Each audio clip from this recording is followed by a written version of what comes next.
अस्सलाम वालेकुम दोस्तों, मेरी आज की वीडियो एक बहुत ही इंटरेस्टिंग टॉपिक पे है जिसे डिजिटल क्लोनिंग कहते हैं।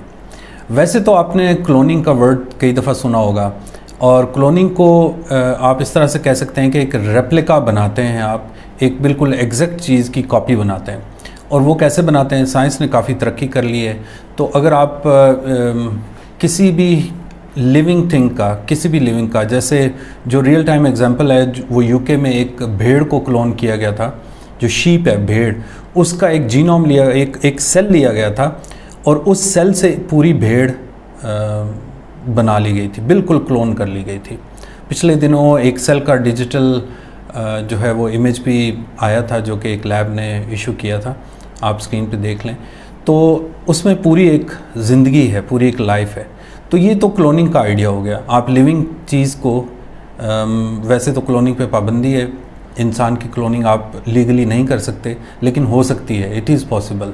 ह्यूमन जीनोम भी बनाया जा चुका है, एक न्यूयॉर्क के साइंटिस्ट हैं, उन्होंने बनाया था और उस पर उनको नोबेल प्राइज़ भी मिला था। तो जो क्लोनिंग है, फिज़िकल क्लोनिंग, वो बैन है, उस पर पाबंदी है। लेकिन जो डिजिटल क्लोनिंग है उस पर कोई पाबंदी नहीं। उसको जो बड़ी बड़ी कंपनीज़ हैं उसको मार्केटिंग के लिए यूज़ करती हैं। डिजिटल क्लोनिंग है क्या बेसिकली? जो बड़ी कंपनीज़ हैं, for example Google, Facebook, Twitter और इस तरह की कंपनीज़, ये बहुत ज़्यादा डाटा कलेक्ट करती हैं, स्पेशली गूगल। ये डेली बेस पे आपकी हर एक चीज़ अपने अंदर सेव कर रही होती हैं। फॉर एग्जांपल आप कहाँ पे जा रहे हैं, मैप यूज़ कर रहे हैं या नहीं यूज़ कर रहे हैं, मैप तो चल रहा है, लोकेशन आपने ऑफ भी कर दी तब भी वो लोकेशन ले रहा है।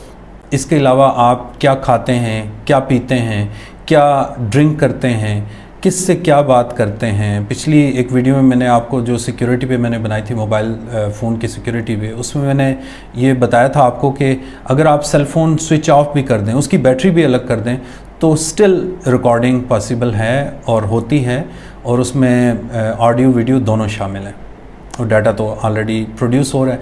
तो अब होता क्या है कि आप कहीं भी जा रहे हैं, कुछ भी कर रहे हैं, कहाँ पे स्पेंड कर रहे हैं, कहाँ पे इन्वेस्ट कर रहे हैं, आपकी एक्टिविटीज़ क्या हैं, आप डेली कितना वॉक करते हैं, कितना सोते हैं, कितना जागते हैं, क्या आप खाते हैं, क्या पीते हैं, क्या पहनते हैं, क्या शॉपिंग करते हैं, किस किस्म की मूवीज़ को देखते हैं, किस किस्म का म्यूज़िक सुनते हैं, ये जितनी चीज़ें हैं जो आपकी सुबह से शाम तक, बल्कि सोने में जो भी आप करते हैं कॉन्शियसली, वो सब कुछ आपका डिजिटली सेव हो रहा है आपके सेल फ़ोन पे। जो अगर आपके पास स्मार्टफोन है और आप उसको हर वक्त पास रखते हैं तो हर चीज़ रिकॉर्ड हो रही है। अब होता क्या है कि जितना भी डाटा सेव होता है उस डाटा को एनालाइज़ किया जाता है। ये मार्केटिंग की जो कंपनीज़ हैं ये आपको जो सजेशन देती हैं, फॉर एग्ज़ाम्पल दिन में आप किसी दोस्त से आप कैमरा लेने की बात करते हैं और जो ही आप फेसबुक खोलते हैं या गूगल खोलते हैं तो आपको सजेशन में डिफरेंट कैमरास नज़र आना शुरू हो जाते हैं। आपने रिकॉर्ड तो नहीं किया, ना ही आपने सर्च किया है उससे पहले, तो आपको वो कैमरा कैसे नज़र आना शुरू हो गया?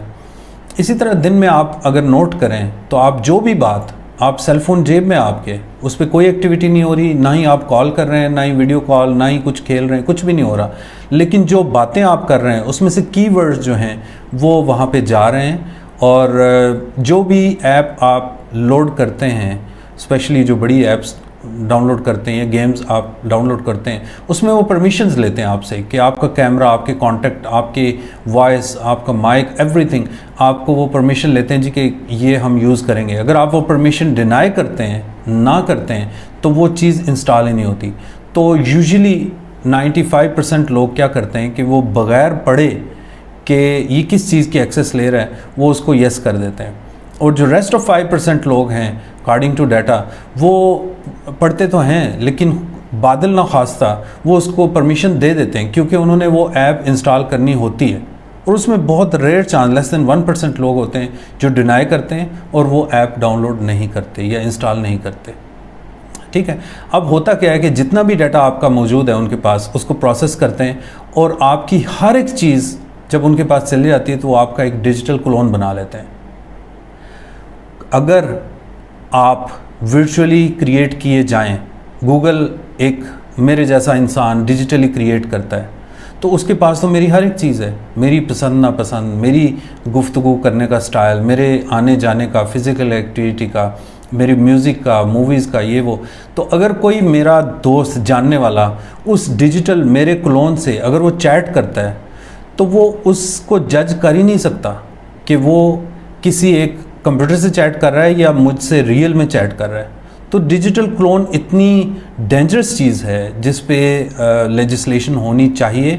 अभी तक चूँकि बड़ी बड़ी कंपनीज़ हैं जो मार्केटिंग के लिए अपना डाटा बेचती हैं, जैसे गूगल है, फेसबुक है, ट्विटर, ये बड़ी बड़ी कंपनीज़ ये अपना डाटा बेचती हैं डिफरेंट मार्केटिंग कंपनीज़ को और ख़ुद भी यूज़ करती हैं। तो अगर इन्हें फाइनेंशियल बेनिफिट ना हो तो ये लेजिस्लेशन में चले जाएं, लेकिन चूँकि इन्हें बहुत ज़्यादा बेनिफिट है, फाइनेंशियल बेनिफिट है, इसलिए ये चाहते हैं कि जितना इसको लिंगर ऑन किया जाए डिजिटल क्लोनिंग को लेजिस्लेशन से बचाने में, इतना ये लेके जाएंगे। और ये डिजिटल क्लोनिंग जो फ्यूचर में आप देख लीजिएगा कि फ्यूचर में ये बहुत बड़ी एक आप कह लें कि कर्स है। और ये हम लोग जो हैं वो स्मार्टफोन रखने से भी नफ़रत करेंगे जो आने वाला टाइम आएगा। इतना रियल डाटा उनके पास चला गया है और जा रहा है, ऑलरेडी जा चुका है। मतलब इतना बड़े लेवल पे बिग डाटा डेली के हिसाब से प्रोड्यूस हो रहा है जिसको आप इमेजिन भी नहीं कर सकते। टेराबाइट्स के हिसाब से हर बंदा जो है वो डाटा प्रोड्यूस कर रहा है और वो डाटा ये कंपनी सारी वो सेव कर रही हैं। वो क्यों सेव कर रही हैं? वो डिजिटली आपका क्लोन बना रही हैं। और हर इंसान का जो कि स्मार्टफोन यूज़ करता है इतनी आसानी से डिजिटल क्लोन बन सकता है कि आप सोच भी नहीं सकते। बहरहाल ये एक बड़ी मेरे काफ़ी दिनों से मेरे दिल में था कि मैं इसको आप लोगों के साथ शेयर करूं ताकि आपको भी पता चले कि आपका डिजिटल क्लोन बन चुका है या अगर कोई बनाना चाहे तो बड़े आराम से बना सकता है। ठीक है, तो थोड़ा अरसा और इंतज़ार करें, कुछ साल अगर हमारी ज़िंदगी रही तो हम ये चीज़ें अपनी आँखों से देखेंगे कि हमारे डिजिटल क्लोन्स जो हैं वो बन चुके होंगे और हम खुद ही वो काम कर रहे होंगे जो रियल में हम नहीं कर रहे होंगे, लेकिन हमारा डिजिटल क्लोन वो हमारी जगह पे काम कर रहा होगा। चलें, अब इसको कुछ लोग जो हैं वो वर्चुअल रियलिटी के तौर पे लेंगे, लेकिन मेरा ख्याल है कि ये वर्चुअल नहीं है, ये रियलिटी है, ये असल है, हकीकत है। ठीक है, इसके बारे में आप मज़ीद पढ़िएगा और I am open to discuss anything with you guys. So comment कीजिए और डिस्कस कीजिए, तो हम इस पे मज़ीद बातचीत करेंगे इन फ्यूचर। अपना ख्याल रखिएगा। अल्लाह हाफ़िज़।